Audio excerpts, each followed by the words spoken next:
From what I know about the pistol, it actually belonged to a Texas Ranger who had eventually moved up to Wyoming. My understanding was he was a sheriff there in Wyoming for several years. So he was a Texas Ranger and he retired to Wyoming to become a local sheriff? He actually, when he lived in Texas, was on a couple of cattle drives that ended up in Wyoming, and then he did move up there after he was done in Texas. Where did your father-in-law get this? He got it directly from the family of the Ranger, probably back in the early 50s, I would say. Texas Rangers were an interesting group of guys. For sure. And this was exactly the kind of revolver that they would want to use. Introduced in 1873, the Colt single-action army, nicknamed the Peacemaker, became the iconic sidearm of the American West. It was one of Colt's most popular products. The original design of the revolver was for the 1872 government service pistol trials, of which Colt eventually did secure a government contract to produce pistols, but this clearly is not one of those pistols. Okay. We know the revolver was made in 1884, as indicated by the serial number, which is generally located here on the base of the revolver.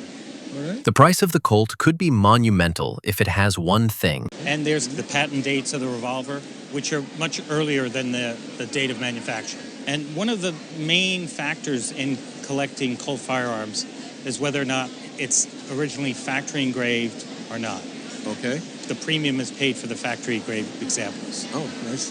Now, that said, the characteristic of this engraving is actually period. It comes from the 1880s. And if you contact the Colt archives, they'll probably indicate that the revolver was shipped to probably a New York retailer like Schuyler, Hartley, and Graham.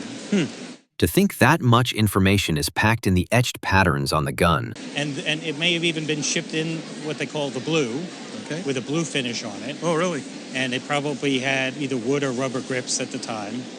And Schuyler, Hartley, and Graham sent it out to their engravers in the city, and they just had it stripped down and had this very characteristic New York style engraving on it, and these beautiful mother of pearl grips. He's never had it appraised. How nice it would be if it's valued at a considerable sum. Have you ever had it appraised? No, I have not. Never. It's basically been since I acquired it in a safety deposit box. So that's a good place for it. Any guesses of what you think the value is? Or? You know, as a rough idea, I would think maybe around $2,500, somewhere in there, maybe $3,000. In my opinion, at auction, I would put a pre-sale estimate on the gun of around $15,000 to $20,000. Wow, very, very good. I didn't expect that. That's quite a bit higher than I would have thought.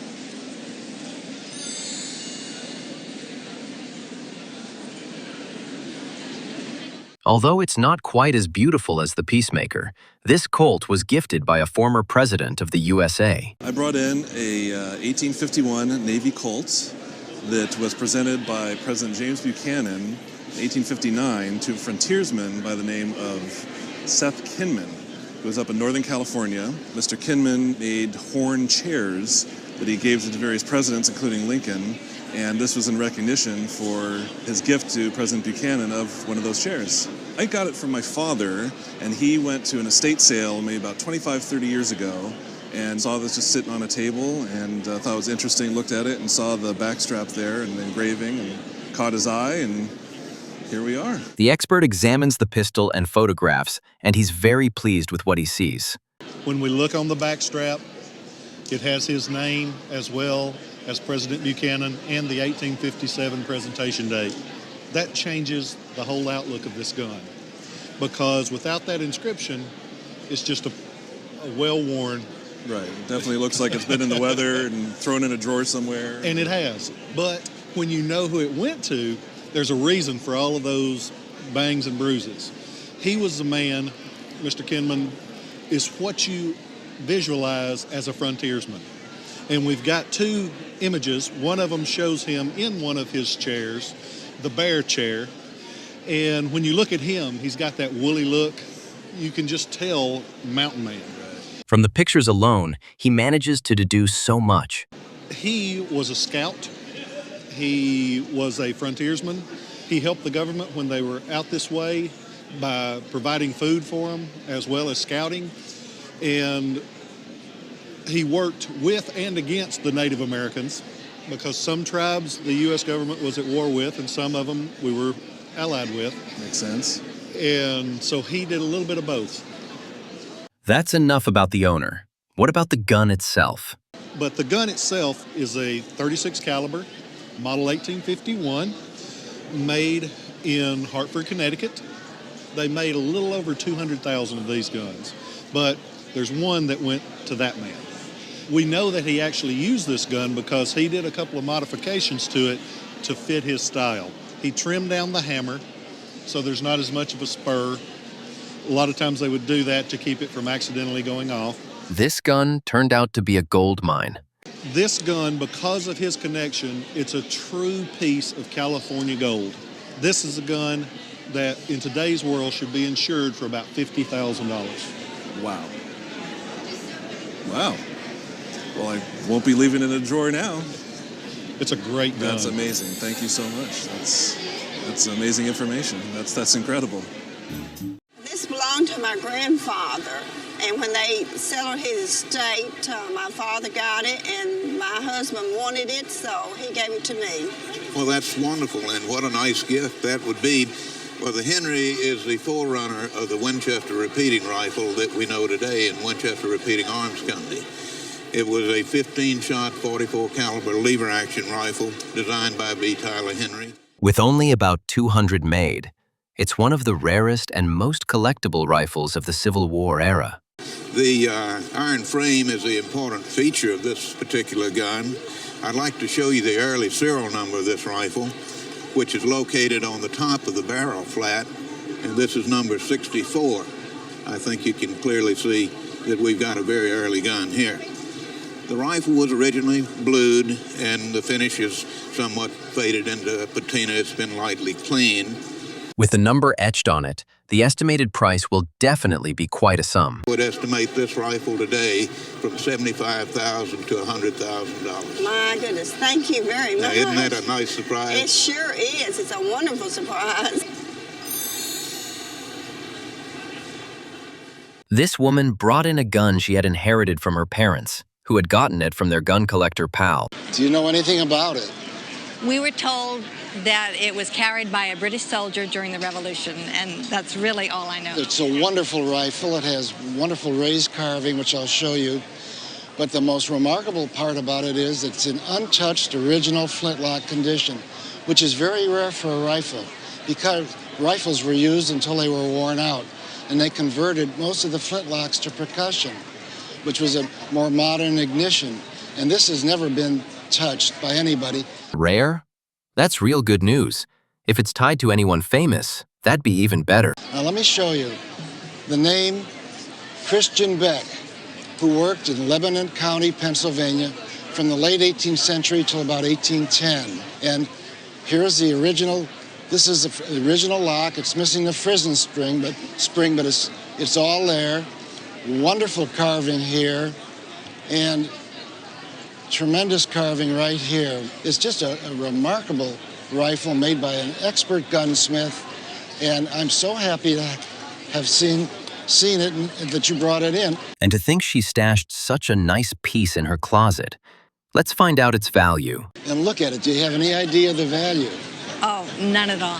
Really? None at all. Well, I think because of the condition and because of the quality of the carving and because of the gunsmith, Christian Beck, this would bring between $18,000 and $25,000. That's amazing. So get it out of the closet. Yes, sir, I will, right away.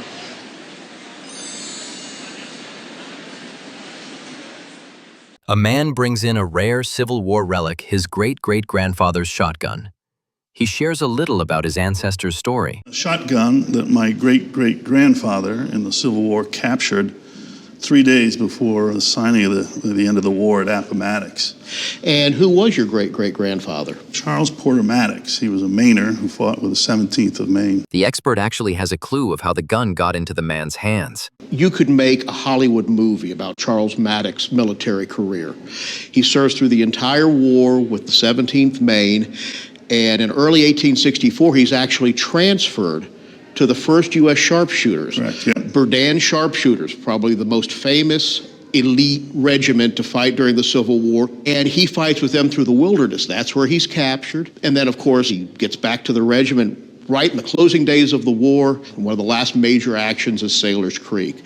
There, Custer's cavalry captures over 300 wagons, and your ancestor leads a charge that not only won 2 Confederate battle flags, it also secured these wagons.